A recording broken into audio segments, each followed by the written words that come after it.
അപ്പോൾ ഇന്നത്തെ ഒരു വീഡിയോ എന്ന് പറഞ്ഞു കഴിഞ്ഞാൽ ഇവിടുന്ന് കോട്ടയം വരെയുള്ള യാത്രയും കാര്യങ്ങളൊക്കെയാണ്. അപ്പോൾ യാത്ര ഫുള്ള് സസ്പെൻസ് ആണ്, കാരണം ടിക്കറ്റ് കൺഫേം ആയിട്ടില്ല. ഡൽഹിയിൽ നിന്നും മില്ലേനിയം ട്രെയിനാണ് നമ്മൾ ബുക്ക് ചെയ്തിരിക്കുന്നത്. പക്ഷേ വെയിറ്റ് ലിസ്റ്റ് 33 ആണ്. കൺഫേം ആവുമെന്നുള്ള പ്രതീക്ഷയിൽ നമ്മളിപ്പോൾ ഇവിടെ നമ്മൾ പോവാണ്. ഡെറാഡൂണിൽ നിന്ന് നമ്മൾ ബസ്സിന് നേരെ ഡൽഹിക്ക് പോകും. ഡൽഹിയിൽ നിന്ന് പിന്നെ നമ്മൾ മില്ലേനിയം എക്സ്പ്രസ്സിൽ നമ്മൾ എറണാകുളത്തിന് പോകും. എറണാകുളത്ത് നമ്മൾ പിന്നെ ബസ്സിലോ ട്രെയിനിലോ കയറി നമ്മൾ കോട്ടയത്തിന് പോകും. അങ്ങനെയാണ് നമ്മുടെ ഇന്നത്തെ യാത്ര നമ്മൾ പ്ലാൻ ചെയ്തിരിക്കുന്നത് കേട്ടോ. അപ്പോൾ ഇന്നത്തെ വീഡിയോയിലേക്ക് നിങ്ങൾക്ക് എല്ലാവർക്കും സ്വാഗതം. ചാനൽ ആദ്യമായിട്ടാണ് കാണുന്നതെങ്കിൽ സബ്സ്ക്രൈബ് ചെയ്യാൻ മറന്നു പോകരുത്. സൈഡിലുള്ള ബെൽ ബട്ടൺ എനേബിൾ ചെയ്യുക. വീഡിയോ ഇഷ്ടമായാൽ ലൈക്ക് ചെയ്യുക, കമൻറ്റ് ചെയ്യുക, ഷെയർ ചെയ്യുക, എല്ലാ സംഭവം ചെയ്യണം കേട്ടോ. ട്രാവലാണ്.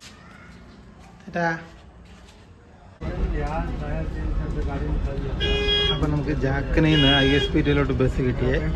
ഇലക്ട്രിക്കൽ ബസ്സിലാണ് നമ്മൾ പോകുന്നത്.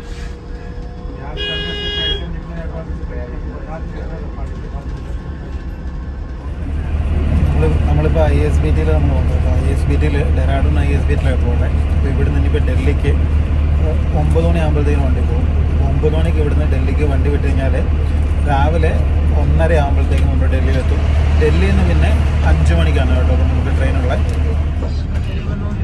അങ്ങനെ നമ്മുടെ വണ്ടി ഇതേ വിട്ടിരിക്കുകയാണ്.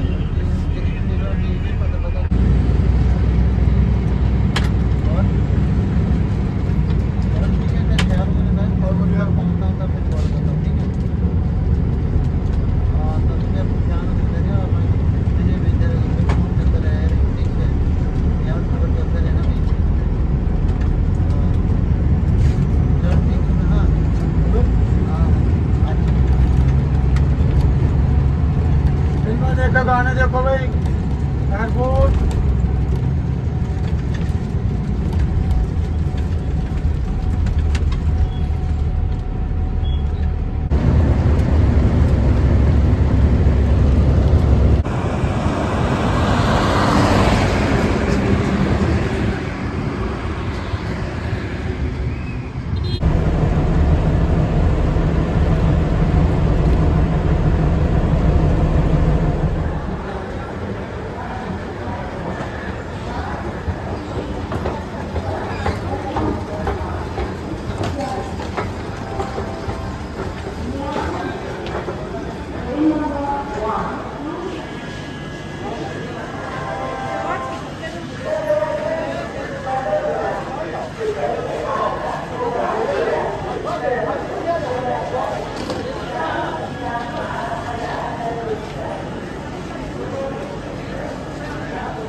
നമ്മൾ നിസാമുദ്ദീൻ റെയിൽവേ സ്റ്റേഷനിൽ എത്തിയിരിക്കുകയാണ്. ഇപ്പോൾ സമയം 4:30 ഇവിടുന്ന് 5:10 കേട്ടോ ഇവിടുന്ന് ഈ ട്രെയിൻ സ്റ്റാർട്ട് ചെയ്യുന്നത്. അപ്പോൾ നമ്മൾ ഇന്നലെ വൈകുന്നേരം 7 മണിയായപ്പോൾ നമ്മൾ ഡെറാഡൂണിൽ നിന്ന് പോകുന്നായിരുന്നു. ഇവിടെ നമ്മൾ ഏകദേശം 2 മണിയായപ്പോൾ നമ്മളെത്തി. പിന്നെ ഇവിടെ വെയിറ്റിംഗ് ഏരിയയിൽ നമ്മൾ വെയിറ്റ് ചെയ്തിട്ട് പിന്നെ ഇപ്പം ട്രെയിനിൽ കയറിയിരിക്കുകയാണ്. 4:30 നമ്മളവിടെ നിന്ന് പുറപ്പെടുമ്പോൾ ടിക്കറ്റ് കൺഫേം അല്ലായിരുന്നു. വെയിറ്റിംഗ് ലിസ്റ്റ് 33 ആയിരുന്നു. ഇപ്പം ടിക്കറ്റ് കൺഫേമായി B128 കിട്ടിയിട്ടുണ്ടായി.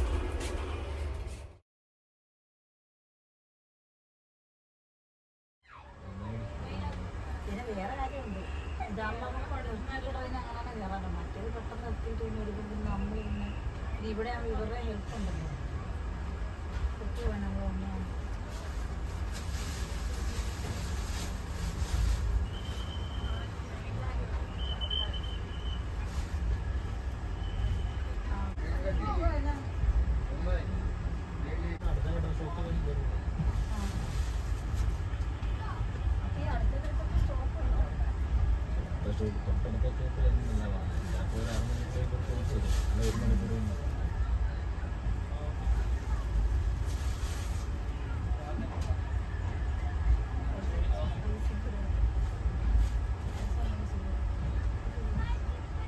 വണ്ടി ഓടി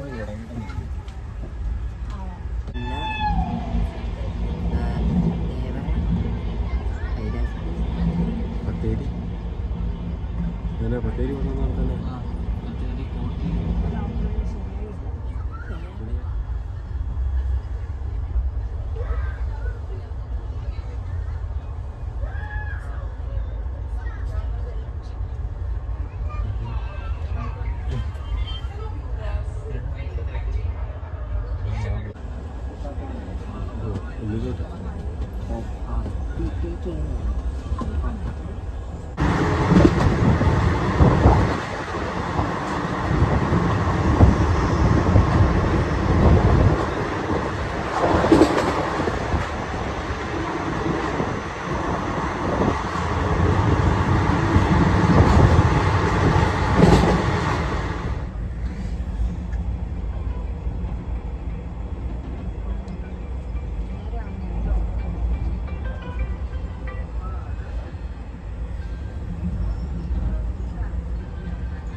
നമ്മുടെ യാത്രയുടെ രണ്ടാം ദിവസത്തെ പോയിക്കൊണ്ടിരിക്കുകയാണ്. ഇപ്പം തെലങ്കാനയിലെത്തി. ഇന്നലെ മിനിങ്ങാന്നൊന്നും വേറെ ഒന്നും നമ്മൾ ഷൂട്ട് ചെയ്തില്ലായിരുന്നു. കാരണം നല്ല ക്ഷീണമായിരുന്നു. നമ്മൾ ഡെറാഡൂണിൽ നിന്ന് വണ്ടി കയറി ഡൽഹിയിലെത്തി. ഡൽഹിയിൽ നിന്ന് പിന്നെ ഉറക്ക ക്ഷീണമൊക്കെ ആയിരുന്നു. പിന്നെ നന്നായിട്ട് കിടന്നുറങ്ങി. അപ്പോൾ അതെ ഇന്നിപ്പോൾ രണ്ടാമത്തെ ദിവസം. അപ്പം മഹാരാഷ്ട്രയൊക്കെ പിന്നിട്ട് മധ്യപ്രദേശൊക്കെ പിന്നിട്ട് നമ്മളിപ്പോൾ ഉള്ളത് തെലങ്കാനയിലാണ് കേട്ടോ. അപ്പം നമ്മുടെ കൂട്ടത്തിൽ ട്രെയിനിൽ കുറേ ഫ്രണ്ട്സിനെയൊക്കെ കിട്ടിയിട്ടുണ്ട്. അപ്പോൾ മധ്യപ്രദേശിലെ സെമിനാറിലുള്ള 2-3 പിള്ളേരുണ്ട്. പിന്നെ ജർമ്മനിയിൽ നിന്ന് വന്നിരിക്കുന്ന ഒരു ഫാമിലി ഉണ്ട്. അങ്ങനെ മൊത്തത്തിൽ കളർഫുള്ളാണ് കേട്ടോ ഈ യാത്ര. ഇതാണ് ഞാൻ പറഞ്ഞ സെമിനാറിലുള്ള പിള്ളേർ കേട്ടോ. നിങ്ങളുടെ പേരെങ്ങനെയാ? എൻ്റെ പേര് സാവിയോ. എൻ്റെ പേര് എബിൻ. എൻ്റെ പേര് അലൻ. അപ്പം ഇവരും എറണാകുളത്തുള്ള യാത്രയിലാണ്. ഇതാണ് കേട്ടോ ഞാൻ പറഞ്ഞത് ജർമ്മനി എന്നുള്ള ഫാമിലി. നിങ്ങളുടെ പേരെങ്ങനെയാ? സുനു ഷെബി. ഓക്കെ. ഡൽഹി കറങ്ങാനായിട്ട് പോയല്ലേ? അപ്പം ഡൽഹി കാഴ്ചകളൊക്കെ കണ്ട് തിരിച്ചത് പല സ്റ്റേറ്റുകൾ സംസ്ഥാനങ്ങൾ പിന്നിട്ട് കേരളത്തിലേക്ക് പോയിക്കൊണ്ടിരിക്കുകയാണ്. കാലാവസ്ഥ എന്നൊക്കെ പറഞ്ഞാൽ ഒരു രക്ഷയില്ല, നല്ല ചൂടാണ്.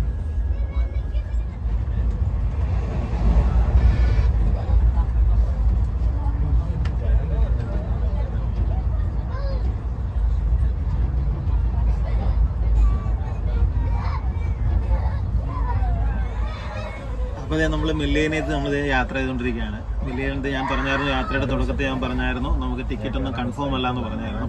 വെയിറ്റ് ലിസ്റ്റ് 33 ആയിരുന്നു. അപ്പം നമ്മൾ കഴിഞ്ഞ ഒരാഴ്ചയായിട്ട് നമ്മൾ ടിക്കറ്റിന് ട്രൈ ചെയ്യായിരുന്നു. അപ്പോൾ ഒരു ട്രെയിനിലും കിട്ടുന്നില്ലായിരുന്നു. ലാസ്റ്റ് നമ്മൾ വെയിറ്റ് ലിസ്റ്റ് 33 നമ്മൾ എടുത്തു. പിന്നെ നമ്മൾ VIP കോട്ടയ്ക്ക് നമ്മൾ റിക്വസ്റ്റ് കൊടുത്ത് അങ്ങനെയാണ് കേട്ടോ നമ്മുടെ ഈ ഒരു ടിക്കറ്റ് കൺഫേം ആയത്. അപ്പം പിന്നെ നമ്മൾ ഒരിക്കലും ഈ ഒരു യാത്രയെക്കുറിച്ച് കുറ്റം പറയരുത്. പക്ഷെ എന്നിരുന്നാൽ കൂടി മില്ലിയനത്തിലെ ഈ ഒരു യാത്രയുടെ ഇപ്പോൾ വരെയുള്ള ഒരു എക്സ്പീരിയൻസ് എന്താണെന്ന് ചോദിച്ചു കഴിഞ്ഞാൽ ഒത്തിരി പഴയൊരു ബോഗിയാണ്. ബാത്റൂമിൻ്റെയൊക്കെ അവസ്ഥ എന്നൊക്കെ പറഞ്ഞു കഴിഞ്ഞാൽ വളരെ ശോചനീയാവസ്ഥയാണ്. പിന്നെ ഇതിൻ്റെ അകത്ത് പാൻട്രി ഇല്ലാത്തതുകൊണ്ട് ഫുഡില്ല, അതിൻ്റേതായിട്ടുള്ള ബുദ്ധിമുട്ടും കാര്യങ്ങളൊക്കെ ഉണ്ട്. പക്ഷേ എന്നിരുന്നാൽ കൂടി ഇങ്ങനെ ഒരു ടിക്കറ്റ് കിട്ടി ഇങ്ങനെ കൺഫേംഡ് ആയിട്ട് യാത്ര ചെയ്യാൻ കഴിഞ്ഞു. ഈ ഒരു സീസണിൽ, ഈ ഒരു ഇത്രയും തിരക്കിട്ട സീസണിൽ നമുക്ക് കൺഫേം ആയിട്ട് ടിക്കറ്റ് കിട്ടി എന്നുള്ളത് വലിയൊരു കാര്യം തന്നെയാണ്. പക്ഷേ ഈ ട്രെയിനിൻ്റെ മൊത്തത്തിലുള്ള സ്ഥിതി ഇപ്പോൾ നമ്മൾ പറയുന്നുണ്ട് വന്ദേ ഭാരത് എക്സ്പ്രസ് ഒക്കെ വന്ന വലിയ ആധുനിക സജ്ജീകരണത്തിലേക്ക് ട്രെയിനൊക്കെ ചെന്നു എന്നൊക്കെ പറയുമ്പോൾ ഇപ്പോൾ ഈ ഒരു ട്രെയിനിൻ്റെ ഈ ഒരു സ്ഥിതി എന്ന് പറഞ്ഞു കഴിഞ്ഞാൽ വളരെ ശോചനീയാവസ്ഥയാണ്. പണ്ടെങ്ങോ ഉള്ള ഒരു ബോഗി എവിടെ നിന്ന് എടുത്തുകൊണ്ട് അറ്റാച്ച് ചെയ്ത പോലെയാണ് നമുക്ക് തോന്നുന്നത്. പഴയ ഒരു സെറ്റപ്പും കാര്യങ്ങളൊക്കെ, പഴയ ബാത്റൂമും സംവിധാനങ്ങളൊക്കെ. ഒരു യൂറോപ്യൻ ക്ലോസറ്റ് ഈ ഒരു കമ്പാർട്ട്മെൻറ്റിൽ ആകെ ഒരെണ്ണമാണുള്ളത്. മൊത്തം 4 ടോയ്ലറ്റ് ഉള്ളതിൽ അകത്ത് ഒരേ ഒരു 6 ടോയ്ലറ്റ് ഉള്ളതിൻ്റെ അകത്ത് ഒരു യൂറോപ്യൻ ക്ലോസറ്റ് മാത്രമുള്ളത്. അത്രത്തോളം ഒരു പഴയ ഒരു ബോഗിയിലാണ് നമ്മൾ യാത്ര ചെയ്തുകൊണ്ടിരിക്കുന്നത് കേട്ടോ. ഇത് മാവ. അങ്ങനെ തെലങ്കാനയിലെ അതിപ്രശസ്തമായിട്ടുള്ള മാവിൻ തോട്ടങ്ങൾ നമ്മൾ കണ്ടു തുടങ്ങിയിരിക്കുകയാണ്. ആന്ധ്രാപ്രദേശിലേക്ക് കയറി. ഇത്രയും നേരമൊക്കെ ഫുള്ള് തരിശു ഭൂമിയായിരുന്നു കേട്ടോ മധ്യപ്രദേശിലൊക്കെ. ഇപ്പം നമ്മൾ തെലങ്കാനയിൽ വന്നപ്പോഴും തരിശു ഭൂമിയായിരുന്നു പറഞ്ഞാലും നിങ്ങൾക്കറിയാം തെലങ്കാന ആന്ധ്രാപ്രദേശ് എന്ന് പറഞ്ഞാൽ മാങ്ങ എക്സ്പോർട്ട് ചെയ്യുന്നതിൻ്റെ അകത്ത് ഏറ്റവും ഇന്ത്യയിൽ മുൻപന്തിയിൽ നിൽക്കുന്ന സംസ്ഥാനങ്ങളിൽ ഒന്നാണ്. അപ്പം തെലങ്കാനയിലെ അതിപ്രശസ്തമായിട്ടുള്ള മാവിൻ തോട്ടങ്ങൾ കണ്ടുകൊണ്ട് നമ്മൾ യാത്ര മുന്നോട്ട് നീങ്ങുകയാണ്.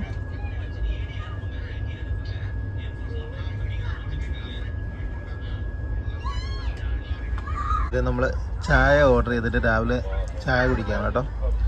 അപ്പം നല്ല ചൂട് ചായയും മാവിൻ തോപ്പിൻ്റെ കാഴ്ചകളൊക്കെ കണ്ടത് യാത്ര മുന്നോട്ട് പോവാണ്.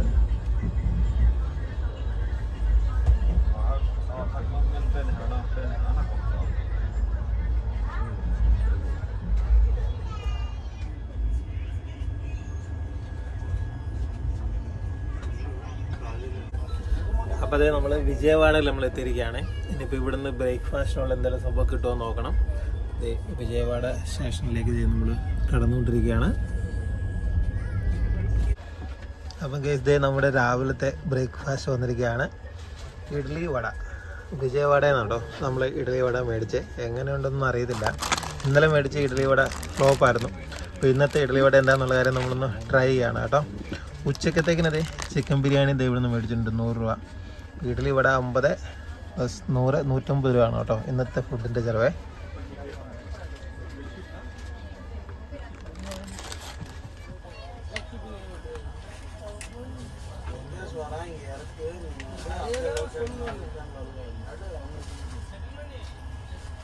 ഇന്നലെ ഡൽഹിയിൽ നിന്ന് പോന്നിട്ട് ഇപ്പോഴാണ് കേട്ടോ ശരിക്കും കഴിക്കുന്നത്. ഇന്നലെ മേടിച്ച ഭക്ഷണം മൊത്തം അഴുക്കായിരുന്നു. പക്ഷെ നമ്മൾ ആന്ധ്രയിലേക്ക് വന്നു. ഇപ്പം വിജയവാഡ വന്നിട്ട് നമ്മൾ മേടിച്ച ഈ ഒരു ഭക്ഷണം കുഴപ്പമില്ല കേട്ടോ, അടിപൊളിയാണ്. അപ്പം ഇത് ഇഡ്ഡലി, ചട്നി, വട, സൂപ്പർ.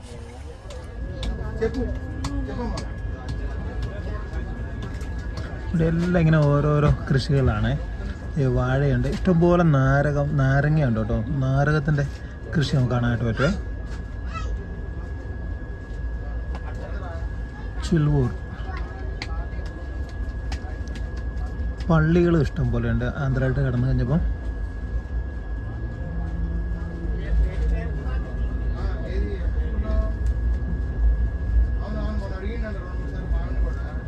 വീടുകളിലേക്കെന്ന് പറഞ്ഞാൽ ഒരു സ്ട്രക്ചറിനൊക്കെ ഒരു വ്യത്യാസം വന്നു. സൗദിയിലേക്ക് വന്നപ്പോഴത്തേക്കിന് നല്ല നല്ല വീടുകളൊക്കെ കണ്ടു തുടങ്ങി.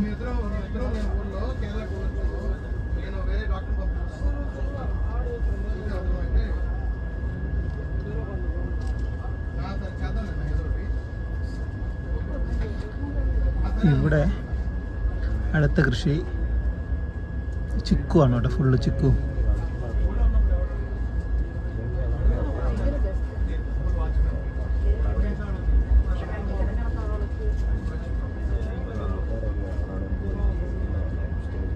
ഇവിടെ എല്ലാം ചോളം ഉണക്കായിട്ടിരിക്കുകയാണ്. ഇത് ചെറിയ ചെറിയ കച്ചിത്തുറുകളൊക്കെ നമുക്ക് കാണാൻ പറ്റുമേ.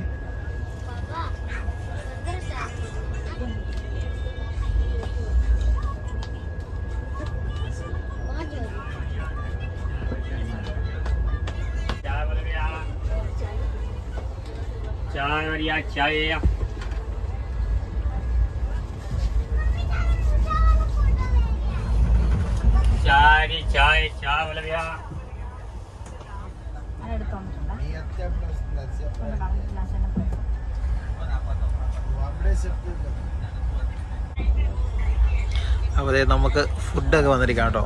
ഇത് നമ്മൾ വിജയവാഡയിൽ നിന്ന് ബിരിയാണി മേടിച്ചായിരുന്നു. ഇത് ഇഡ്ഡലി വടയാണ്. ഇവിടെ ഇത് സാധാരണ ചോറും കറിയാണ്. ആലിയാട്ടോ വന്നിരിക്കുന്നത്. കൂട്ടത്തിൽ ഒരു പാക്കറ്റ് തൈരൊക്കെ അവർ തന്നിട്ടുണ്ട് കേട്ടോ.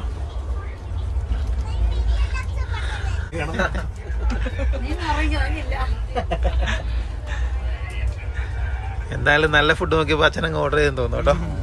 അതെ, നിങ്ങളെന്നാ കഴിക്കുന്നേ? വട, ഇഡ്ഡലി. നിങ്ങൾ ഡയറ്റിങ്ങിലാ അല്ലേ?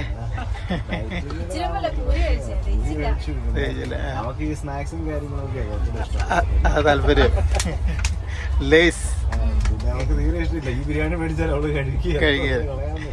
ഇന്നലത്തെ ഭയങ്കര പരാജയമായിരുന്നു അല്ലേ? ഇന്നലെ അരി കുറച്ച് വെള്ളം കൂടെ കിട്ടിയിട്ട് നമുക്ക് തിളപ്പിച്ച് ഉപയോഗിക്കാം. നല്ല അവസ്ഥയില. നിങ്ങൾ ഡൽഹി കുളു മണാലി യാത്രയെ കുറിച്ചൊന്ന് പറയാമോ? എങ്ങനെയുണ്ടായിരുന്നു? ഡൽഹി യാത്ര വളരെ നല്ലൊരു എക്സ്പീരിയൻസ് ആയിരുന്നു. ഞാനൊരു കല്യാണത്തിന് ശേഷം ആദ്യമായിട്ടാണ് ഇത്രയും വലിയൊരു യാത്ര ചെയ്യുന്നത്. നിങ്ങളുടെ ഹണിമൂൺ ട്രിപ്പ് എന്ന് പറയാം അല്ലേ? ഹണിമൂണൊക്കെ കഴിഞ്ഞ കല്യാണം കഴിഞ്ഞിട്ട് 1 വർഷമായി. അതുകൊണ്ട് ഹണിമൂണൊക്കെ കഴിഞ്ഞു എന്ന് വേണം പറയാം. പിന്നെ ഇവിടെ നിന്ന് ഇവിടെയും കൂട്ടി ആദ്യമായിട്ടാണ് ഇത്രയും വലിയൊരു 5 ദിവസത്തെ ട്രിപ്പ് പോയത്. അപ്പൊ അങ്ങനെ ഡൽഹി എല്ലാ സ്ഥലങ്ങളും. എത്ര ദിവസത്തെ പരിപാടിയായിരുന്നു നിങ്ങൾക്ക്? ഡൽഹി 26-ന് ഞങ്ങൾ എത്തിയതാണ്. 26 തൊട്ട് 30 വരെ 4 ദിവസം. 29 നൈറ്റ് വരെ. 30-ാം തീയതി നമ്മൾ ട്രെയിൻ കയറി. അപ്പൊ ഈ 3 ദിവസം കൂടെ നിങ്ങൾ എവിടെയൊക്കെ പോയി? ഈ 3 ദിവസം ഡൽഹി മുഴുവൻ കറങ്ങി. പിന്നെ അതുപോലെ തന്നെ പിന്നെ താജ്മഹലും ആഗ്ര എല്ലാം കറങ്ങി. ആഗ്ര ഫോർട്ട് ഉൾപ്പെടെ എല്ലാ സംഭവങ്ങളും കറങ്ങി തീർത്തു. ഇന്ത്യൻ പാർലമെന്റ്, അതുപോലെ തന്നെ രാഷ്ട്രപതി ഭവൻ, ഇന്ത്യ ഗേറ്റ് അതുൾപ്പെടെ എല്ലാ സംഭവങ്ങളും കാണാൻ മറ്റേ ഇത് ലാൽക്കിലൊക്കെ പോയി എല്ലാം പോയി. കുത്തബ്മിനാർ, അക്ഷർധാമ്, കുത്തബ്മിനാർ എല്ലാം പോയി. പുതിയ പാർലമെന്റ് മന്ദിരം കണ്ടോ? പുതിയ പാർലമെന്റ് മന്ദിരം കണ്ടു. പക്ഷെ അത് മറച്ചു വെച്ചിരിക്കുകയായിരുന്നു, ഷീറ്റ് വെച്ച്. അപ്പൊ അത് കൺസ്ട്രക്ഷൻ നടന്നുകൊണ്ടിരിക്കുകയാണ്. അത് അതിന്റെ പിറ്റേ ദിവസമാണ് ഉദ്ഘാടനം. പക്ഷെ അത് മുഴുവൻ മറച്ചു വെച്ചിരിക്കുകയായിരുന്നു. എന്താണ് അപ്പൊ അതുകൊണ്ട് അതും കണ്ടു. അത് മുഴുവൻ കാണാൻ പറ്റിയില്ല, എന്നാലും അതുപോലെ തന്നെ സുപ്രീം കോടതി എല്ലാ സംഭവങ്ങളും കണ്ടു. അങ്ങനെ ഭരണസ്ഥിരാ കേന്ദ്രങ്ങൾ മുഴുവൻ കണ്ടു തീർത്തു. രാജധാനിയിലൂടെ അല്ലെ, രാജപാതയിലൂടെ നടന്നു അല്ലെ. നമുക്കൊരു രസമല്ലേ നമ്മൾ ടി വിക്കകത്ത് കണ്ടിട്ടുള്ള ഇതൊക്കെ കാണുക എന്നുള്ള ഡൽഹിയുടെ അല്ലെ. അതെ, പിന്നെ ഡൽഹി ലൈഫ് ഒരു പ്രത്യേക ലൈഫാണ്. ആദ്യമായിട്ടാണ് ഇത്രയും പാവപ്പെട്ട അല്ലെങ്കിൽ ഇത്രയും ദാരിദ്ര്യത്തിൽ ജീവിക്കുന്ന ഒരു ചേരികളൊക്കെ കാണുന്നല്ലേ. അതായത് നമ്മള് നോക്കി നിൽക്കുമ്പോൾ നമ്മുടെ ഷൂ ഉൾപ്പെടെ തുടയ്ക്കാനായിട്ടാണ് ചില ആൾക്കാർ പിള്ളേര് വരുന്നത്. നമ്മുടെ ഷൂ നമ്മൾ വേറൊരാളെ കൂടി ബ്രിട്ടീഷുകാർക്ക് തുല്യമായിട്ട് അങ്ങനെ ചെയ്യാൻ നമ്മുടെ മനസ്സനുവദിക്കുന്നില്ല. അപ്പൊ അതുകൊണ്ട് നമുക്ക് നമ്മുടെ ഷൂ തുടയ്ക്കാനുള്ള ആരോഗ്യം കാര്യങ്ങളൊക്കെ നമുക്കുണ്ട്. അപ്പൊ അങ്ങനെ ചെയ്യിച്ചാൽ തന്നെ നമുക്കത് ഭയങ്കര സങ്കടമാണ്. അപ്പൊ അതുകൊണ്ട് ഇങ്ങനെ ഷൂ തുടയ്ക്കാൻ, അതുപോലെ ചെവി ക്ലീൻ ചെയ്യാൻ വരെ അങ്ങനെയൊക്കെയാണ് ഓരോ ആൾക്കാരുടെ ലൈഫ്. അങ്ങനെയാണ് അവരിങ്ങനെ നിർബന്ധിച്ചോണ്ടിരിക്കുക, ചെവിയിലിട്ട് തരാന്നൊക്കെ പറഞ്ഞു. ഇതൊക്കെയാണ് അവിടുത്തെ മനുഷ്യന്മാരുടെ. ഞങ്ങൾക്ക് സത്യം കണ്ടപ്പോ സങ്കടം തോന്നി. നിവൃത്തികേട് കൊണ്ടായിരിക്കും ആൾക്കാർ ചെയ്യുന്നത്. അതുപോലെ ജനങ്ങളാ ടൗൺ എന്നൊക്കെ പറഞ്ഞ അതുപോലെ ജനങ്ങളാ. നമ്മുടെയൊക്കെ കേരളത്തിലൊക്കെ നോക്കിക്കഴിഞ്ഞാൽ ഇത്രയും ജനങ്ങളില്ല, ഇത്രയും ദാരിദ്ര്യത്തിൽ ജീവിക്കുന്ന ആൾക്കാരില്ല, കുറവാണ്. പിന്നെ അതുപോലെ എല്ലാവരും ടാക്സി ആയിട്ടും ഓട്ടോറിക്ഷ, ഈ റിക്ഷ ആയിട്ടും എല്ലാവരും ഇത് തന്നെയാണ് പരിപാടി. മനുഷ്യൻ ചവിട്ടുന്ന റിക്ഷയുണ്ട്, മനുഷ്യൻ ചവിട്ടുന്ന റിക്ഷ. അങ്ങനെ പല രീതിയിലാണ് അവിടുത്തെ ആളുകൾ ജീവിക്കുന്നത്. അവരുടെ ജീവിത സാഹചര്യങ്ങളും എല്ലാം ഒന്ന് മനസ്സിലായി. അപ്പൊ ഞാനത് ഈ പറഞ്ഞ ഞാൻ പെട്ടെന്ന് അവിടുന്നൂടെ വരുന്നോണ്ട്, ജർമ്മനിയിൽ നിന്നൂടെ വരുന്നോണ്ട് എനിക്ക് ഇവിടുത്തെ പെട്ടെന്ന് അങ്ങോട്ട് ഉൾക്കൊള്ളാനേ പറ്റിയില്ല. ആൾക്കാരുടെയൊക്കെ ഓരോ ഇത് കാണുമ്പോ തന്നെ നമുക്ക് ഒത്തിരി സങ്കടം തോന്നും. ഇത്രയും ജനസംഖ്യ ഉള്ളത് കൊണ്ടുള്ള പ്രശ്നം ഒന്നുണ്ട്. നമ്മുടെ രാജ്യത്തിന്റെ പോക്കും അവസ്ഥയൊക്കെ കാണുമ്പോഴത്തേക്കും പരിതാപാവസ്ഥയിലേക്ക് നമ്മളിപ്പം വികസിത രാജ്യമാകുന്നു എന്നൊക്കെ പറയുമ്പോഴും ഇപ്പോഴും ഉണ്ടല്ലോ ഇങ്ങനത്തെ കാഴ്ചകളൊക്കെ. അതും ഭരണസ്ഥിരാ കേന്ദ്രത്തിൽ തലസ്ഥാനത്ത് തന്നെ ഉണ്ടെന്ന് പറയുമ്പോൾ നമ്മുടെ പ്രധാനമന്ത്രിയുടെ മൂക്കിന്റെ താഴെയാണെന്ന് ഓർക്കണം. നമ്മൾ ചിന്തിക്കേണ്ട കാര്യങ്ങളാണ്. ഓരോ ആൾക്കാരും ഇപ്പൊ ഞാനിപ്പോ എന്റെ റിലേറ്റീവിന്റെ അടുത്ത് നിന്നാണ് വരുന്നത്. അവര് പറഞ്ഞ ഒരു അപ്പാർട്ട്മെന്റിലാണ്. പക്ഷെ അവര് താമസിക്കുന്ന ആ ഒരു ചുറ്റുപാടെന്ന് പറഞ്ഞു കഴിഞ്ഞാൽ പക്കാ ചേരിയ. നമുക്കത് കാണുമ്പോ തന്നെ ഇത്രയും മോശം സാഹചര്യത്തിലാണല്ലോ. പക്ഷെ അവര് മാത്രമല്ല, അതുപോലെ എല്ലാവരും നേഴ്സുമാരായിട്ട് ജോലി ചെയ്യുന്ന ഒരുപാട് പേര് അങ്ങനെ തന്നെയാണ് ജീവിക്കുന്നത്. മാത്രമല്ല എല്ലാരും ഒക്കെ അങ്ങനെ തന്നെയാണ്. അപ്പൊ നമുക്ക് തോന്നിപ്പോ നമ്മളൊക്കെ എന്ത് നല്ല സാഹചര്യത്തിലാണ് ജീവിക്കുന്നത്. തീർച്ചയായിട്ടും ഉണ്ടല്ലോ. ഇന്ത്യയിലെ തന്നെ കേരളം വിട്ട് കഴിഞ്ഞാൽ ഉത്തരേന്ത്യയിലേക്ക് വരുമ്പോഴത്തേക്കിന് പല രീതിയിലുള്ള ജീവിത സാഹചര്യം നമുക്ക് കാണാൻ പറ്റും. കേരളത്തിൽ എന്തുകൊണ്ട് ഇത്രത്തോളം ഇല്ല എന്ന് പറഞ്ഞാൽ വിദ്യാഭ്യാസം എല്ലാവർക്കും ഉണ്ട്. എല്ലാവരും പഠിത്തമൊക്കെ ഉള്ള ആൾക്കാരാണ്. അപ്പം ഇങ്ങനെയുള്ള ജോലികളൊന്നും നമ്മൾ ചെയ്യത്തുമില്ല. ഇങ്ങനെ ഷൂ തുടയ്ക്കാനൊന്നും ആൾക്കാരൊന്നും നമ്മൾ കേരളത്തിലൊന്നും നമുക്ക് അങ്ങനെ ചിന്തിക്കേണ്ട കാര്യമില്ല. പക്ഷെ അതാണ് ഇന്ത്യയിലെ വിദ്യാഭ്യാസത്തിന്റെ കുറവ്. ഉത്തരേന്ത്യയിൽ തീർച്ചയായിട്ടും വിദ്യാഭ്യാസം എത്താത്തതിന്റെ ഒത്തിരി കുറവുകളുണ്ട്. നമ്മുടെ രാജ്യത്തിനെ സംബന്ധിച്ച് ഞാൻ നോക്കുമ്പോഴത്തേക്ക് ഏറ്റവും വലിയ കുഴപ്പമെന്ന് വെച്ചാൽ വിദ്യാഭ്യാസം കൊടുക്കുന്നില്ല. അല്ല വേറെ പല രീതി ഡെവലപ്മെന്റ് വരുന്നുണ്ട്, ഇല്ലെന്നൊന്നും പറയുന്നില്ല. പക്ഷെ നമുക്ക് ബേസിക്കലി ഇന്ത്യയിലെ ജനങ്ങൾക്ക് വിദ്യാഭ്യാസം കൊടുത്താൽ അവർ ഓട്ടോമാറ്റിക്കലി അവര് തന്നെ ഡെവലപ്ഡ് ആയിക്കോളും. ഇവിടെ നല്ല ജോലി കണ്ടുപിടിച്ച് അല്ലെങ്കിൽ എവിടെയെങ്കിലുമൊക്കെ എങ്ങനെയല്ലേ കയറിപ്പോയി അവർ രക്ഷപ്പെട്ടു. അതാദ്യം കൊടുക്കുക എന്നുള്ളത്. അതൊന്നും കൊടുക്കാതെ വേറെ എന്ത് വികസനം കൊണ്ടുവന്നിട്ടും കാര്യമില്ല. അതാണ് ബേസിക്കൽ വേണ്ടത് വിദ്യാഭ്യാസമാണ്. സ്കൂള്, ഹോസ്പിറ്റല്, ഇങ്ങനെയുള്ള കാര്യങ്ങളാണ് നമ്മൾ കൊണ്ടുവരേണ്ടത്. അത് കഴിഞ്ഞ് മതി നമുക്ക് ബുള്ളറ്റ് ട്രെയിനും മറ്റുള്ള അത് കഴിഞ്ഞ് വന്ദേ ഭാരത് സ്പീഡുള്ള ട്രെയിൻ 150. ശരിക്കുണ്ടല്ലോ, വന്ദേ ഭാരതിനെ കുറിച്ച് പറയുകയാണെന്നുണ്ടെങ്കിൽ വലിയ സ്പീഡൊന്നുമില്ല, 150 കിലോമീറ്റർ സ്പീഡേ ഉള്ളൂ. പണ്ട് 70കളിൽ വന്ന രാജധാനിക്കുണ്ട് 130 കിലോമീറ്റർ 140 കിലോമീറ്റർ സ്പീഡ്. വലിയ വ്യത്യാസമൊന്നുമില്ല. പിന്നെ ഷേപ്പും ഒന്ന് പെയിന്റും അടിച്ചിട്ടുണ്ടെന്ന് മാത്രമേ ഉള്ളൂ, പ്രത്യേകിച്ച് വേറെ ഒന്നുമില്ല. പക്ഷെ ഇതൊന്നും ആൾക്കാരോട് പറഞ്ഞിട്ട് കാര്യമില്ലല്ലോ. ഇതാണ് ജനാധിപത്യം. ഇതാണ് ജനാധിപത്യം. വോട്ട് പിടിക്കാൻ വേണ്ടി ഇതൊന്നും അല്ല സത്യം പറഞ്ഞ. നമ്മുടെ ഇത്രയും വിദ്യാഭ്യാസമാണ് നമ്മുടെ നാട്ടിൽ ഒരു ട്രെയിൻ വരുമ്പോൾ ഇത്രയും വെള്ളം വെക്കേണ്ട ഒരു കാര്യമില്ല. ഇപ്പൊ തന്നെ ഈ ട്രെയിനിന്റെ അവസ്ഥ കണ്ടില്ലേ? ഞാൻ പറഞ്ഞ ഒരു യൂറോപ്യൻ ക്ലോസറ്റ് ഈ ഒരു കമ്പാർട്ട്മെന്റിൽ ഒരെണ്ണേ ഉള്ളൂ, 6 കക്കൂസ് ഉള്ളതിന്റെ അകത്ത്. അപ്പോൾ ഇത്രയും പഴയ ഒരു ട്രെയിന് ഒരു ബോഗിയാണ് ഇട്ടിരിക്കുന്നത് ഇത്രയും ലോങ് ജേർണിക്ക് വേണ്ടി. ആലോചിച്ച് നോക്കി, ഇത്രയും ലോങ് ജേർണിയെ ഇത്രയും സമയം ആൾക്കാർ കഷ്ടപ്പെട്ടിരുന്ന് യാത്ര ചെയ്യുന്നത്. നമ്മളോട് ഒരു 500 രൂപ കൂടുതലും മേടിച്ചാലും നല്ല സൗകര്യം പോലും ഇല്ല എന്നുള്ളതാണ്. ഒട്ടും വൃത്തിയല്ല ബാത്റൂം, ഒട്ടും വൃത്തിയില്ല. കമ്പാർട്ട്മെന്റ് തന്നെ വൃത്തിയില്ല. അപ്പോൾ ആലോചിച്ച് നോക്കി. പിന്നെ ആഗ്ര എങ്ങനെയുണ്ടായിരുന്നു? ആഗ്ര അടിപൊളി സ്ഥലമായിരുന്നു. താജ്മഹൽ ലൈഫിൽ ഒന്ന് കാണേണ്ട സ്ഥലമാണ്. അത് നമ്മൾ അകലെ നിന്ന് നമ്മൾ അതിന്റെ ചുറ്റുപാട് 2 ഞങ്ങളൊരു 1 കിലോമീറ്ററോളം നടന്നാണ് താജ്മഹലിലോട്ട് വന്നത്. പക്ഷെ അതിന്റെ ചുറ്റുപാടുമൊക്കെ ഇരിക്കുന്നത് ഭയങ്കര ചേരിയാണ്. ദാരിദ്ര്യത്തിലും പട്ടിണിയിലുമാണ് അവിടുത്തെ ആളുകൾ. പക്ഷെ നമ്മുടെ നാട്ടിൽ ഇതുപോലെ ഒരു ടൂറിസ്റ്റ് പ്ലേസ് വേറൊരു ടൂറിസ്റ്റ് പ്ലേസ് അല്ല, ലോകോത്തര ടൂറിസ്റ്റ് പ്ലേസ് ആണ്. ലോക മഹാത്ഭുതങ്ങളിൽ ഒന്നാണ്. അപ്പൊ നമ്മുടെ നാട്ടിൽ എങ്ങാനും ആണെങ്കിൽ അതിന്റെ ചുറ്റുമുള്ള സംഭവങ്ങളെല്ലാം ഡെവലപ്ഡ് ഓട്ടോമാറ്റിക്കലി അല്ല, ഗവൺമെന്റ് ഡെവലപ്പ് ചെയ്യല്ല, ആളുകൾ എങ്ങനെയെങ്കിലും ഒക്കെ ഡെവലപ്ഡ് ആക്കി. അതെന്ന് പറഞ്ഞാൽ ചുറ്റും ചേരികളാണ്. ആൾക്കാരൊക്കെ വെറും ദാരിദ്ര്യത്തിൽ ജീവിക്കും. നമ്മൾ അങ്ങോട്ട് നടന്നു പോകുമ്പോൾ നമുക്ക് ഇത് താജ്മഹലിലോട്ട് തന്നെയാണ് പോകുന്നത്. അത്ര നമുക്ക് മനസ്സിലാക്കാൻ പറ്റത്തില്ല. പിന്നെ നമ്മൾ അകത്ത് കയറി കഴിഞ്ഞാൽ താജ്മഹൽ സത്യം പറഞ്ഞ ഒരു ഫോട്ടോ വെച്ചിരിക്കുന്ന പോലെ ഉള്ളൂ. അത് ചെന്ന് തൊടുമ്പോഴേ നമുക്ക് മനസ്സിലാവുള്ളൂ ഈ സംഭവത്തെ നമ്മൾ മഹാത്ഭുതം കണ്ടു എന്നുള്ളത്. അല്ലാതെ അത് മുഴുവൻ കാണാനായിട്ട് ഭയങ്കര ഭംഗിയും കാര്യങ്ങളും ഒരു രക്ഷയില്ല. ഒന്ന് ലൈഫിൽ ഒന്ന് എക്സ്പീരിയൻസ് ചെയ്യേണ്ട സംഭവം തീർച്ചയായിട്ടും ചെയ്യേണ്ടതാണ്. അവസരം കിട്ടിയാൽ തീർച്ചയായിട്ടും വിട്ടുകളയരുത്. അതും ഇന്ത്യയിലുള്ള ലോക മഹാത്ഭുതങ്ങളിൽ ഒന്നെന്ന് പറയുമ്പോൾ കാണാണ്ടിരിക്കരുതെന്നുള്ളതാണ്. പക്ഷെ അതും നല്ല രീതിയിൽ ഈ പറഞ്ഞ പോലെയുള്ള മാറ്റങ്ങൾ വരുത്തുക, അതിൻ്റെ പരിസരത്തിലുള്ള മാറ്റങ്ങൾ വരുത്തുക എന്നൊക്കെ ഉള്ളത് ശരിക്കും ഉണ്ടല്ലോ, അത് നമ്മൾ സർക്കാരൊക്കെ ശ്രദ്ധിക്കണം. തീർച്ചയായിട്ടും. അതുപോലെ ഈ താജ്മഹൽ കയറാനായിട്ട് നമുക്ക് പാസ്സായിട്ട് 45 രൂപയാണ് ഒരാൾക്ക്. അതുപോലെ തന്നെ താജ്മഹലിന്റെ അകത്ത് അതായത് അവരുടെ ഇത് കാണാനായിട്ട് മൗളോസി എന്ന് പറഞ്ഞ് കബറടക്കിയിരിക്കുന്ന ഷാജഹാനും അതുപോലെ മുംതാസ് അവരെ കബറടക്കിയിരിക്കുന്ന അത് കാണാനായിട്ട് ഒരാൾക്ക് 200 രൂപയാണ് പാസ്. അപ്പം 245 രൂപ ഉണ്ടെങ്കിൽ ഒരാൾക്ക് രണ്ടുകൂടെ കണ്ടുവരാൻ പറ്റും. മൊത്തം കണ്ടുതീർത്ത് പോരാവുന്നതാണ്. അപ്പം തീർച്ചയായിട്ടും ഒന്ന്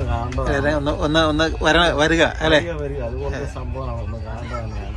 പിന്നെ വരുമ്പോൾ നമുക്ക് ഉപയോഗിക്കാൻ പറ്റുന്ന ഒരു കോസ്റ്റ്യൂം വൈറ്റ് ഡ്രസ്സാണ്. വൈറ്റ് ഡ്രസ്സ് കാരണം താജ്മഹൽ മൊത്തത്തിലൊരു വൈറ്റ് അതിന് ഏറ്റവും പ്രിഫർ ചെയ്യാൻ പറ്റുന്ന ഒരു ഡ്രസ്സ് വൈറ്റ് ആണ്.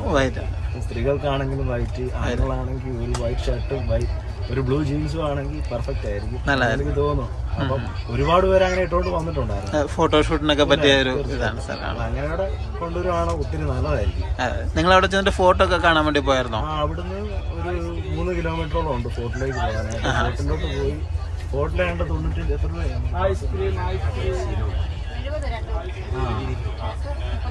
ഒരാൾക്ക് 35 രൂപ വീതം ഫോർട്ടിലായി. കാണാനും നല്ല ഭംഗിയുണ്ട്, നല്ല രസമുണ്ട്. നമ്മുടെ റെഡ് ഫോർട്ടൊക്കെ പോലെ തന്നെ കുറച്ചുകൂടെ ഏരിയ ഉണ്ടെന്ന് തോന്നുന്നു. കൊള്ളാം, എന്താണല്ലോ വളരെ മനോഹരമായിരുന്നു. ഫത്തേപൂർ സിക്രി അടിപൊളിയായിരുന്നു. അങ്ങനെ അതൊക്കെ കണ്ടു തീർത്തു. അതെ. അപ്പോൾ നിങ്ങളുടെ നോർത്ത് ഇന്ത്യൻ എക്സ്പീരിയൻസ് കേൾക്കാൻ സാധിച്ചതിൽ വളരെ വളരെ നന്ദി. അപ്പോൾ നമ്മുടെ യാത്ര നമ്മൾ തുടർന്നുകൊണ്ടിരിക്കുകയാണ് കേട്ടോ. ഇതിൻ്റെ നമ്മുടെ ബ്രദർമാരതെ ഭക്ഷണം കഴിക്കാനായിട്ട് തുടങ്ങുകയാണ്. ഒരേ സമയം നിങ്ങൾക്ക് വെജിറ്റബിൾ താലിയും പിന്നെ ഫ്രൈഡ് റൈസും അല്ലല്ലേ, റൈസ് വേറെ വന്നേ ഉള്ളൂ അല്ലേ. ഇതിൻ്റെ അകത്ത് ചപ്പാത്തി ഇത് ബിരിയാണി വേറെ. നിങ്ങളിന്ന് തകർത്തല്ലോ. ഇന്ന് നിങ്ങൾ റൈസും ചപ്പാത്തിയും ദാൽ കറിയും ഒപ്പം അണ്ട ബിരിയാണി. അണ്ട എന്ന് പറഞ്ഞു കഴിഞ്ഞാൽ ഈരണ്ട് മുട്ട അല്ലേ, തകർത്തു കേട്ടോ. അപ്പോൾ ദേ ഞങ്ങളിന്നിപ്പം ഭക്ഷണമൊക്കെ കഴിച്ച് വീണ്ടും ദേ യാത്ര മുന്നോട്ട് തുടരുകയാണ് കേട്ടോ.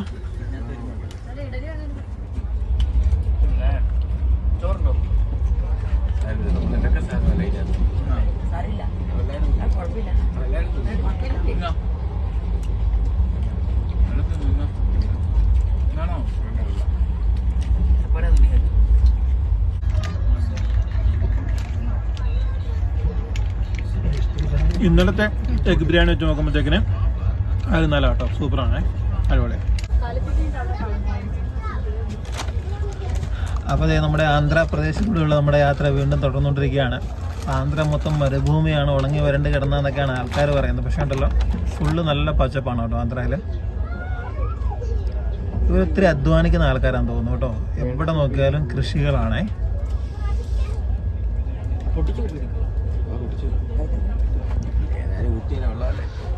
ഭക്ഷണമൊക്കെ കഴിച്ച് അടിപൊളിയായല്ലേ? നിങ്ങളുടെ സ്ഥലത്തിന്റെ പേരെന്നായിരുന്നു? മധ്യപ്രദേശില് സാധന. അവിടെ എങ്ങനെയുണ്ട്? സാധന എങ്ങനെയുണ്ട്? നല്ല സ്ഥലം അല്ലേ? നിങ്ങളിപ്പോൾ 1 വർഷമായി? 2 വർഷമായി? 2 വർഷമായി അല്ലേ? ഓക്കെ. ഹിന്ദിയൊക്കെ പഠിച്ച് നാട്ടിൽ പാല, പിന്നെ വാഴക്കുളം, ഇടുക്കി, കട്ടപ്പന അല്ലേ? അപ്പം ഇവരുടെ മധ്യപ്രദേശ് എക്സ്പീരിയൻസ് ഒക്കെ കേട്ടുകൊണ്ട് നമ്മൾ മുന്നോട്ട് പോകണം കേട്ടോ.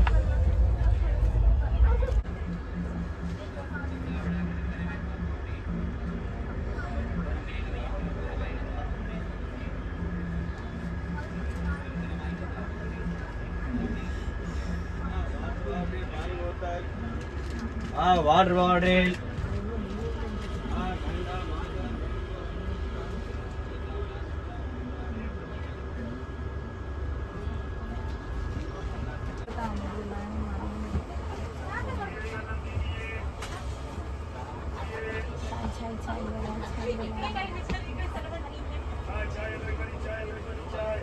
ചായ പരിപ്പോട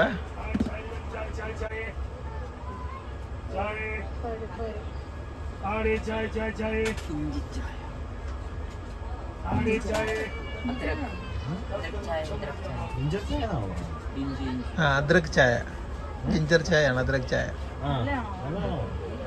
അതെ, ഇവര് തരുന്ന. വാ ചേട്ടാ.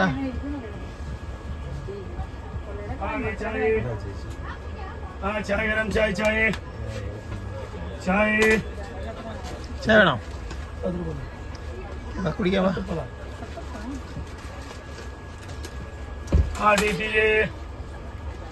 എടുത്ത് പറഞ്ഞു. 3 പറഞ്ഞു.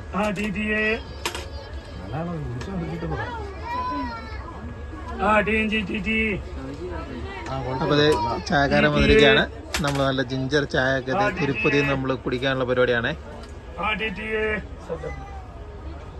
നല്ല ചായ, ഇച്ചിരി പാല് കുറവാണുള്ളൂ, പക്ഷെ കടുപ്പൊക്കെ ഉണ്ട്.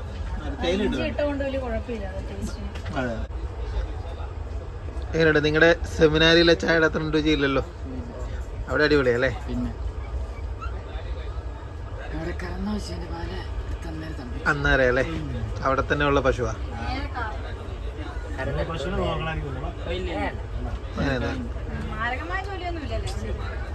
ചെറിയ ചെറിയ ടൈം പാസിനുള്ള അല്ലേ? അപ്പോൾ അതേ തിരുപ്പതിയോട് നമ്മൾ ഇവിടെ പറഞ്ഞുകൊണ്ട് വീണ്ടും മുമ്പോട്ട് പോയിരിക്കുകയാണ്.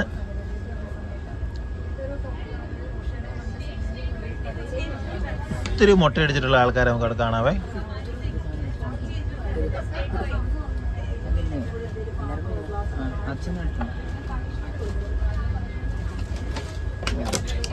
അങ്ങനെ നമ്മൾ ചായയുടെ കൂട്ടത്തിൽ നമുക്ക് കടിയും കിട്ടിയിരിക്കുകയാണ്. ഇതിന്റെ പേരെന്നെ ഇത്? ഇതെന്താ സംഭവം എന്ന് അറിയത്തില്ല അല്ലേ?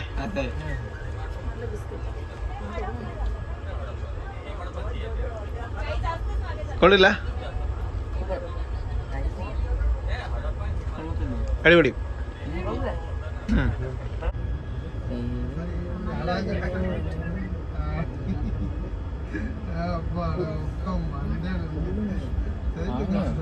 എനിക്ക് കാണാൻ പറ്റുന്നത്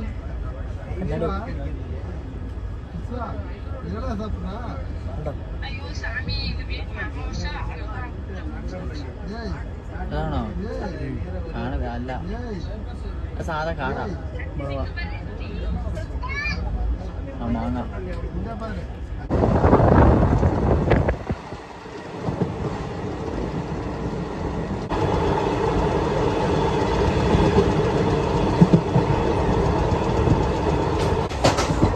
ഇതിൻ്റെ വാഷ് ബേസിംഗ് എന്നൊക്കെ പറഞ്ഞു കഴിഞ്ഞാൽ വളരെ ശോധനീയാവസ്ഥയാണ് കേട്ടോ. ഒത്തിരി പഴയ ഒരു ട്രെയിനാണ്. ബാത്റൂം കാണിച്ചു തരാം.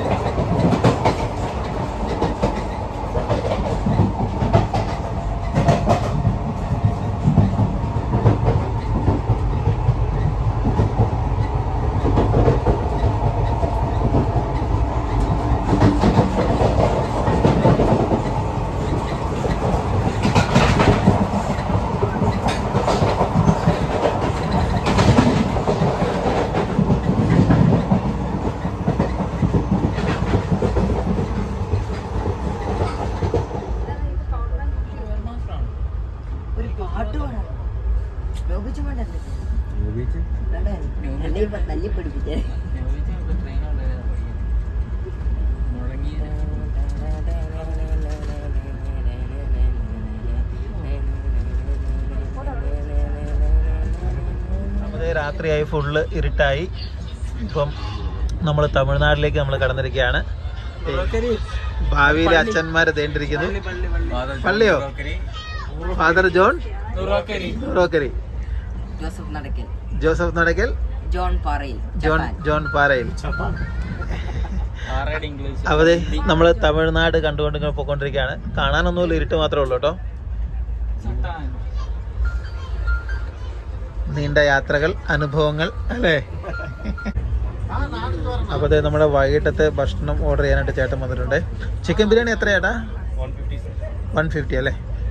ഇത് ചപ്പാത്തി വെജ് കറി 100. ഒരു ചപ്പാത്തി വെജ് കറി. Seat number 28. അപ്പോൾ നമ്മൾ വൈകിട്ടത്തേക്കിനുള്ള അത്താഴം ഓർഡർ ചെയ്തേ. ഇവർ 2 ബിരിയാണി ഓർഡർ ചെയ്തു, ഞാൻ ചപ്പാത്തിയും വെജ് കറി ഓർഡർ ചെയ്തേ. ഇവർക്ക് ചിക്കൻ ബിരിയാണി അച്ഛൻ ഇപ്പോൾ അവിടെ ഓർഡർ ചെയ്ത് കൊണ്ടിരുന്നതാണ്. അപ്പോൾ അത് നമ്മൾ ഇനിയിപ്പം നേരം വെളുക്കുമ്പം നാട്ടിലാണ്. ഇപ്പം നമ്മൾ ജാളിയാർപേട്ട എത്താറായി. ഇപ്പം തമിഴ്നാട്ടിലാണ്. ഇനി നേരം വെളുക്കുമ്പോൾ നമ്മൾ കാണുന്നത് ആലുവ അല്ലെങ്കിൽ എറണാകുളം.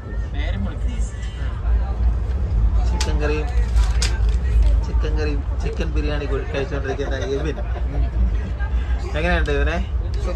സൂപ്പർ അല്ലേ. അപ്പോൾ എനിക്കിത് വെജിറ്റബിൾ കറിയും ചപ്പാത്തി ആയിരുന്നു കേട്ടോ. അത് തീർന്നു, അതുകൊണ്ട് ഇനി കാണിക്കുന്നില്ല. ഇവരും ചിക്കൻ ബിരിയാണി ഒക്കെ കഴിച്ച് കഴിഞ്ഞിട്ടിരിക്കുന്നത്. ടേസ്റ്റ് ഉണ്ടായിരുന്നു, അതുകൊണ്ട് ആർത്തിയോടെ പെട്ടെന്ന് കഴിച്ചു. നമ്മൾ ഡൽഹിയിൽ നിന്നൊക്കെ മേടിച്ച സാധനം എല്ലാം കൊള്ളില്ലായിരുന്നു അല്ലേ? കൊള്ളത്തില്ലായിരുന്നു. ഇപ്പോഴാണ് തമിഴ്നാട്ടിൽ എത്തിയപ്പോഴാണ് അതിൻ്റെ ഒരു ടേസ്റ്റോടുകൂടി കഴിക്കാനായിട്ട് പറ്റി അല്ലേ.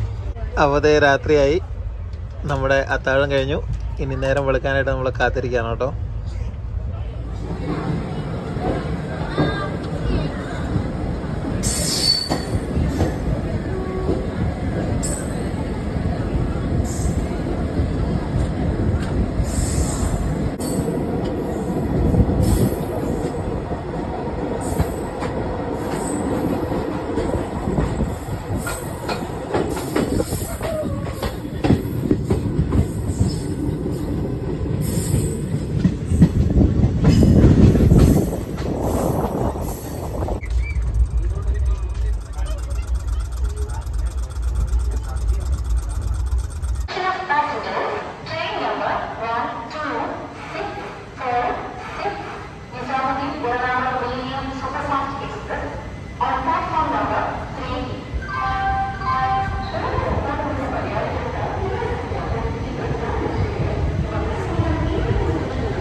പാലക്കാട് നമ്മൾ എത്തിയിരിക്കുകയാണ്. നമ്മളത് കേരളത്തിലേക്ക് നമ്മൾ കടന്നിരിക്കുകയാണ്.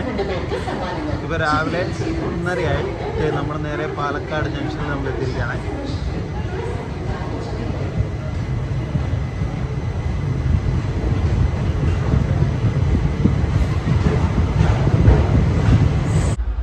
അപ്പോൾ അത് സുഹൃത്തുക്കളെ, നീണ്ട യാത്രയ്ക്ക് ശേഷം നമ്മളിത് എറണാകുളം അടുക്കാറായിരിക്കുകയാണ്, ആലുവ അടുക്കാറായിരിക്കുകയാണ്. അതെ നമ്മുടെ ഭാര്യ ഇവിടെ ഉറങ്ങിക്കൊണ്ടിരിക്കുന്നു. ഇറങ്ങാനുള്ള താല്പര്യമൊന്നും ഇല്ലെന്ന് തോന്നുന്നു അല്ലേ? ട്രെയിൻ അങ്ങ് ഇഷ്ടപ്പെട്ടു. അപ്പോൾ നമുക്ക് പിന്നെ എവിടെയെങ്കിലും ഒക്കെ വെച്ച് കാണാം. Okay bye. ജർമ്മനി വെച്ച് കാണാം.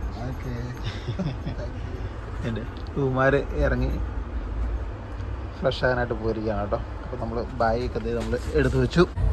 അപ്പോൾ ഗൈസ് ദേ നമ്മൾ ആലുവ നമ്മൾ ഇറങ്ങാനായിട്ട് പോവാണ്. ആലുവ എത്തി. നമ്മുടെ പിള്ളേരൊക്കെ ഇതേ റെഡി ആയിട്ട് നിൽക്കുന്നു പോകാനായിട്ട്. Okay bye. അപ്പോൾ sign of.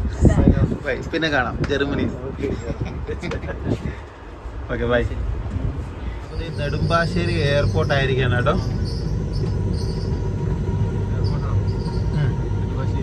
Yes. Wow super.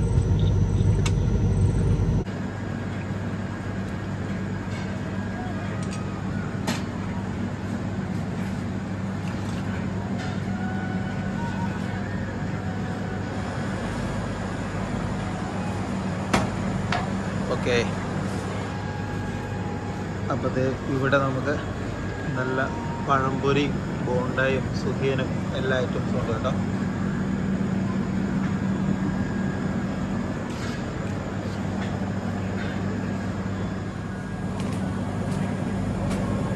അപ്പോൾ നാട്ടിലേക്ക് നല്ല ചൂട് ചായ കുടിക്കാം കേട്ടോ.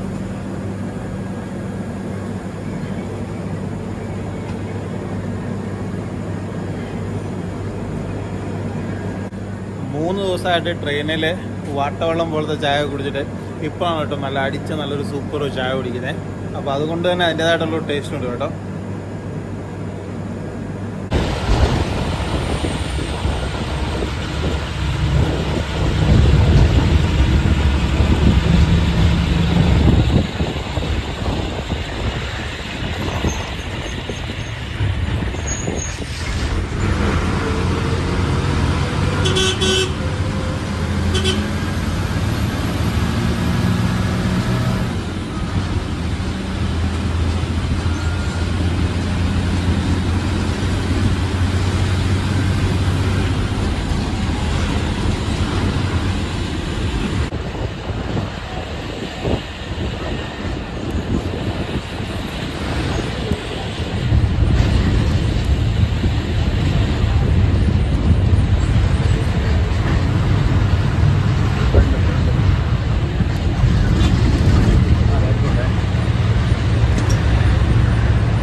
സുഹൃത്തുക്കളെ, ഇത് നമ്മൾ കോട്ടയത്ത് നമ്മൾ എത്തിയിരിക്കുകയാണ് കേട്ടോ. അപ്പം 3 ദിവസം നീണ്ട യാത്രയ്ക്ക് അവസാനം കുറിച്ചിരിക്കുകയാണ്. നമ്മൾ ഡെറാഡൂണിൽ നിന്ന് നമ്മൾ സ്റ്റാർട്ട് ചെയ്തായിരുന്നു. ഇപ്പോൾ ഇതേ നമ്മൾ കോട്ടയം റെയിൽവേ സ്റ്റേഷനിലെ മാമ്പടം ബസ് സ്റ്റാൻഡ് നമ്മൾ എത്തിയിരിക്കുകയാണ് കേട്ടോ. അപ്പം നമ്മുടെ ചെറിയൊരു വീഡിയോ നമ്മളിവിടെ അവസാനിപ്പിക്കുകയാണ്. വീഡിയോ ഇഷ്ടമായാലും നിങ്ങൾ തീർച്ചയായിട്ടും ലൈക്ക് ചെയ്യുക, കമൻറ്റ് ചെയ്യുക, ഷെയർ ചെയ്യുക. മറ്റൊരു പുതിയ വീഡിയോ ആയിട്ട് നമുക്ക് വീണ്ടും കാണാം. അതുവരേക്കും ബൈ ബൈ. ട്രാവലാഡോ.